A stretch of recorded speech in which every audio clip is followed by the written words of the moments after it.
Muito boa noite aos amigos e amigas fãs de Elvis Presley, Fan Elvis, que todos os dias de segunda a sexta-feira acompanham às 8 horas da noite aqui no canal a história de Cat, a cantora lírica e amante de Elvis.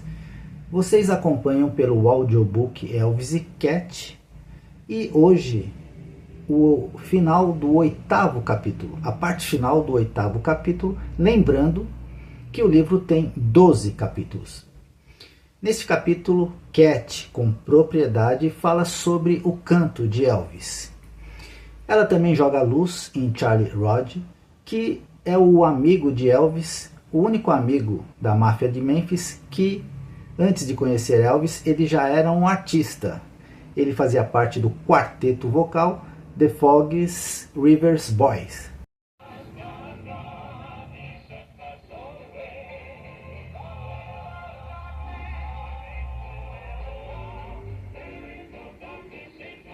Então, a importância de Charlie Rod, que ao longo dos anos foi desmerecida, então agora a Cat coloca os pingos nos is e mostra o quanto Charlie foi importante no crescimento vocal de Elvis Presley. Elvis e Cat. Para aqueles que não sabem nada de música e pensam que Elvis era só Elvis, só tenho isto a dizer. Não houve ninguém tão versátil como Elvis Presley e não acredito que alguma vez existirá.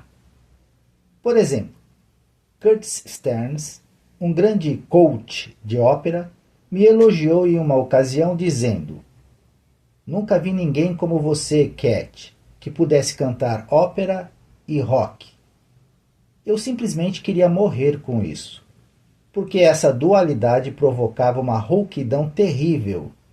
E ainda sou considerado uma cantora versátil. Tom Jones consegue silvar uma música e isso é ótimo.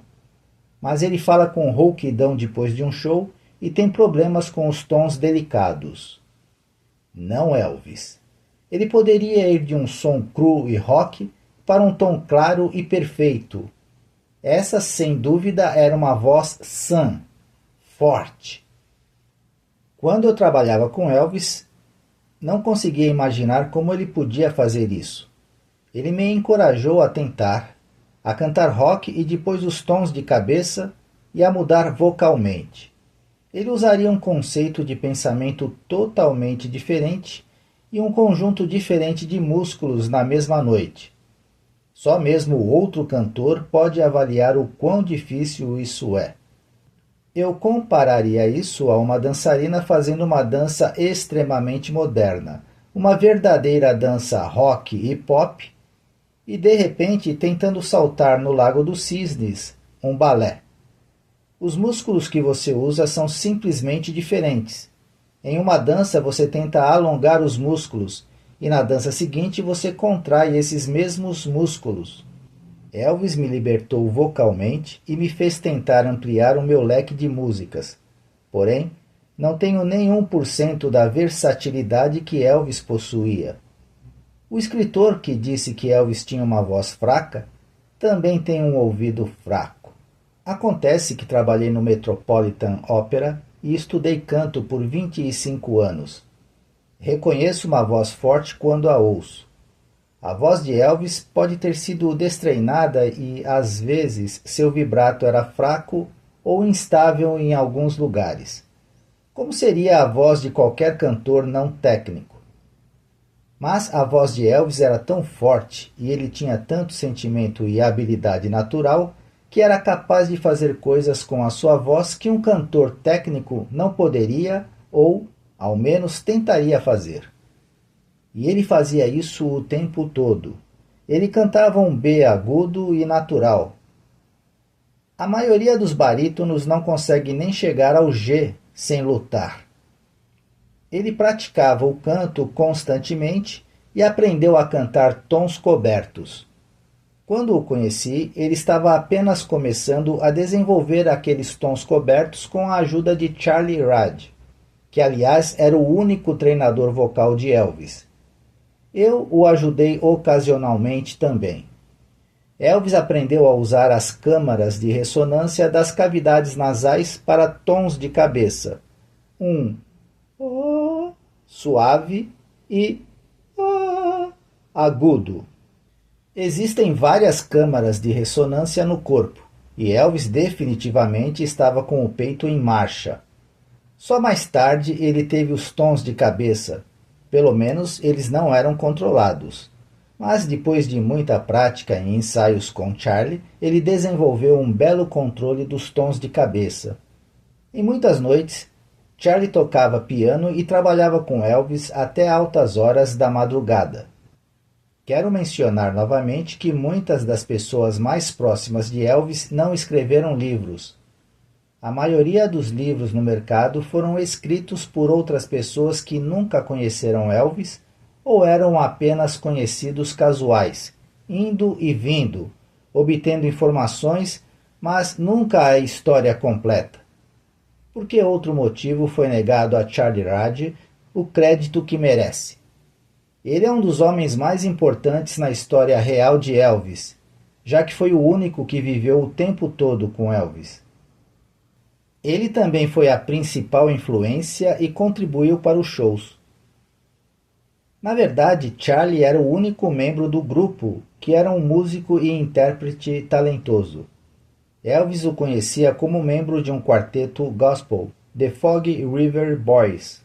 Charlie tocava piano enquanto Elvis cantava, e eles trabalhavam juntos para ajudar Elvis a desenvolver seu alcance vocal e novo material. Ouvi Elvis dizer muitas vezes: "Não sei o que faria sem Charlie. Ele me entende. Posso confiar nele. Ele é um cara talentoso. Ele mantém meu ânimo. Ele é como um irmão para mim." Elvis era sempre elogiado pela forma como organizava um espetáculo, ou seja, pela forma como um número musical se seguia ao outro. Foi Charlie que o aconselhou sobre o ritmo de cada show. E ele foi um gênio absoluto em sua capacidade de criar entusiasmo no público. Depois diminuir um pouco, aumentar novamente e então terminar com um sucesso de bilheteria. A sua contribuição para a música de Elvis e para os seus espetáculos foi pouco apreciada. Outra mentira divertida é que Elvis era um recluso. Eu ri até as lágrimas escorrerem pelo meu rosto quando li isso. Um recluso, de fato. Elvis foi a pessoa mais sem privacidade que já conheci. Não sei como ele conseguia suportar tantas pessoas ao seu redor o tempo todo. Eu sei que eu não poderia. Quando eu estava namorando com ele, às vezes eu tinha vontade de vagar nua e não conseguia. Quero dizer, você tinha que vestir um roupão só para entrar em outra sala porque havia muitas pessoas por perto o tempo todo. Alguns eram empregados de Elvis, mas alguns eram completos estranhos. Elvis dava uma festa todas as noites enquanto estava na estrada. E não eram apenas garotas bonitas que ele convidava. Eram amigos seus que o acompanhavam ou alguém que conheceu em uma das cidades em que estávamos.